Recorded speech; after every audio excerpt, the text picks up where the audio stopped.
Welcome to 99 TV. నేను లక్ష్మి. ఇక బులెటిన్లో డీటెయిల్స్ చూద్దాం. మంత్రి అడ్లూరి లక్ష్మణ్ కావాలనే తనపై విమర్శలు చేస్తున్నారని మంత్రి వివేక్ ఆరోపించారు.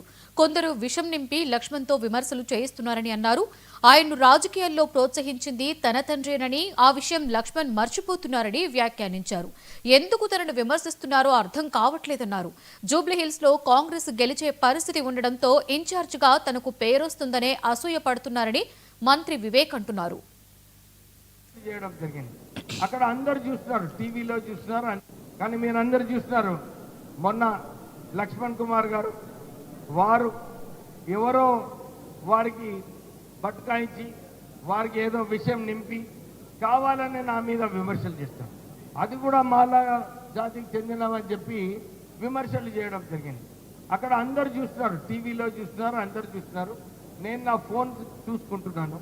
నేను ఎక్కడ కూడా ఎవరు ఏం చెప్పినా నేను వినలేదు.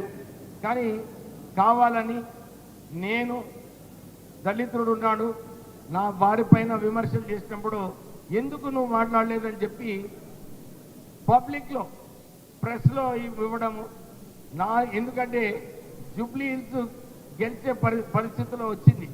అందరు కూడా అనుకున్నారు కాంగ్రెస్ పార్టీ అక్కడ 12% నెగిటివ్ ఉండే, ఇప్పుడు 5 నేను అక్కడ ఇన్ఛార్జ్ మినిస్టర్గా అయిన తర్వాత అది 5% పాజిటివ్ తీసుకొచ్చినాను.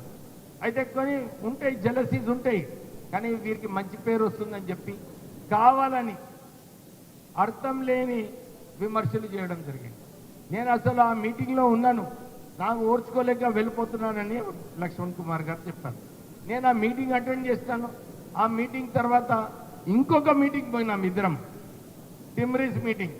దాంట్లో ఇద్దరం పక్కనే కూర్చున్నాం. కూర్చొని నేను కూడా చెప్పినాను, మంత్రి గారు చాలా మంచిగా పనిచేస్తున్నారని చెప్పి ఆ మీటింగ్లో చెప్పినాను. కానీ నా మీద ఎందుకు విమర్శలు చేసినాడో నాకు అర్థం కాలేదు.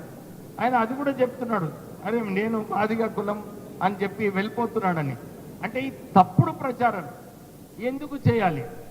నేను ఉన్నాను అక్కడ, అందరు చూస్తున్నారు, టీవీలలో చూస్తున్నారు, అన్ని మీటింగ్లలో నేను కలిసి పనిచేస్తాను.